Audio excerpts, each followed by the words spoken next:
په لومړي ځل د ګینیس نړیوال ریکارډونو په کتاب کې یو افغان د 8.750 مترو په جګوالي د نړۍ د یو ګل روزلو ریکارډ خپل کړی. ګینیس د نړیوالو ریکارډونو کتاب چې د هر کال په لومړۍ ورځو کې په لندن کې خپریږي د ژوندانه په مختلفو برخو کې سپورت، زراعت، تخنیک، اقتصاد، خوراک، څښاک، غذا او نورو برخو کې نوي ریکارډونه نړۍ ته پیژني.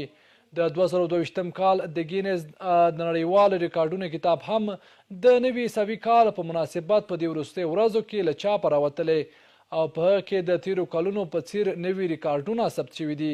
چې له هغې ډلې یو هم د افغان ډیپلومات حفیظالله خالد نوم هم په دغه کتاب کې راغلی دی. نوموړي په دغه ریکارډ کې 8.750 مترو په جګوالي سره د یو بوټي روزلو ریکارډ په خپل نوم کړ